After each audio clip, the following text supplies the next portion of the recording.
Hi friends, welcome to Telugu people spoken English channel. ఈరోజు మనం చెప్పుకున్నటువంటి టాపిక్ ఏంటంటే స్టేటస్ సెంటెన్సెస్. మనం ఇంతకు ముందు చెప్పుకున్నట్లుగా స్టేటస్ సెంటెన్సెస్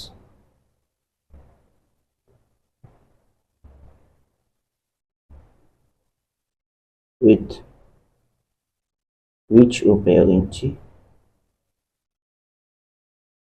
పాస్ట్ టెన్స్లో రాయాలి.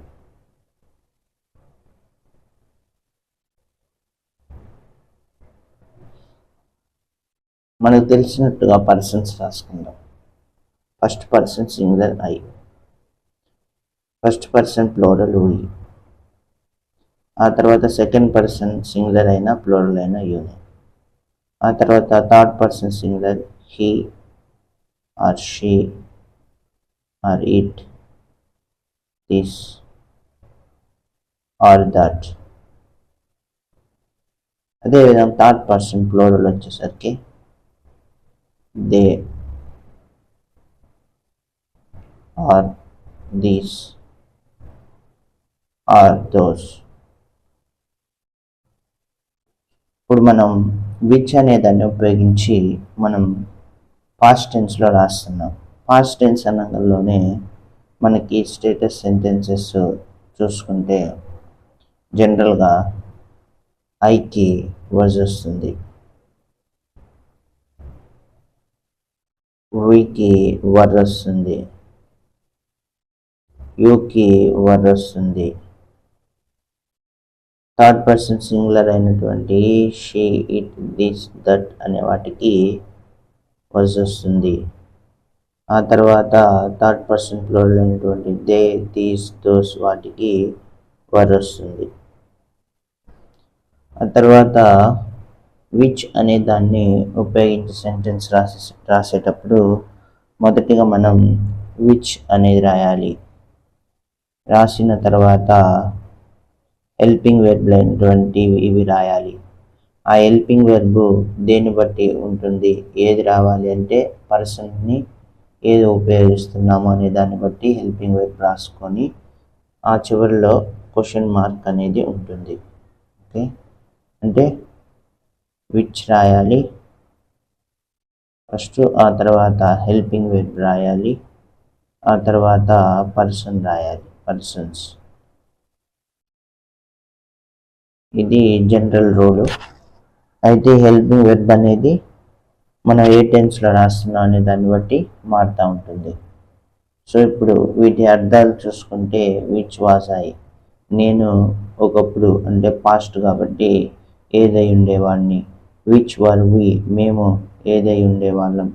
విచ్ వర్ యూ, నీవు లేక మీరు ఏదై ఉండేవాళ్ళు. విచ్ వాజ్ హీ అంటే అతడు ఏదై ఉండేవాడు. విచ్ వాజ్ షీ, ఆమె ఏదై ఉండేది. విచ్ వాజ్ ఇట్, అది ఏదై ఉండేది. విచ్ వాజ్ దిస్, ఇది ఏదై ఉండేది. విచ్ వాజ్ దట్, అది ఏదై ఉండేది.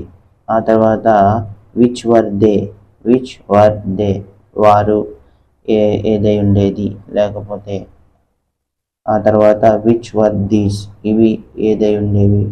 విచ్ వర్ దోస్, అవి ఏదై ఉండేవి కాదు, ఏదై ఉండేవి. అయితే ఇప్పుడు మీరు విన్నారు కదా, ఇలాగా మనం ఎప్పుడైనా మాట్లాడుకుంటామా అంటే మాట్లాడుకోము. ఇది గ్రామటికల్గా కరెక్టే, కానీ మాట్లాడేటప్పుడు మాత్రం ఈ విధంగా మనం ఉపయోగించాం. వేటికి ఉపయోగిస్తామంటే థర్డ్ పర్సన్ సింగులర్ అయినటువంటి ఇటు వచ్చినప్పుడు, దిస్ వచ్చినప్పుడు, దట్ వచ్చినప్పుడు విచ్ అనేది ఉపయోగించడం సందర్భోచితం. అదేవిధంగా థర్డ్ పర్సన్ ప్లూరల్ అయినటువంటి దీస్ దోస్ అని ఉపయోగించేటప్పుడు కూడా మనం విచ్ అనేది ఉపయోగించడం సందర్భోచితం.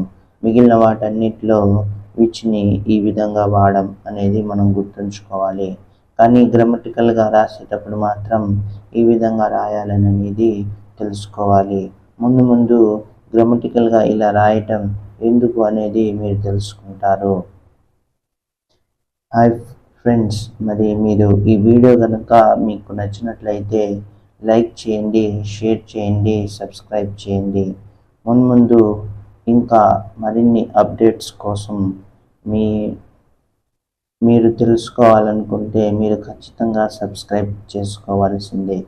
ఎందుకంటే ఈ English basic spoken English course అనేది ఒక 3 నెలలు కావచ్చు, 6 నెలలైనా రన్ అవుతుంది.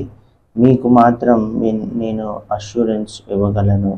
మీరు ఖచ్చితంగా ఈ ఛానల్ ఫాలో అయితే ఖచ్చితంగా 3 నెలలు కాకపోయినా 6 నెలల్లో అయినా, లేకపోతే మీరు చిన్నగా నేర్చుకోవాలనుకుంటే 1 సంవత్సరంలోనైనా మీరు ఖచ్చితంగా ఇంగ్లీష్ మాట్లాడగలరు. Thank you.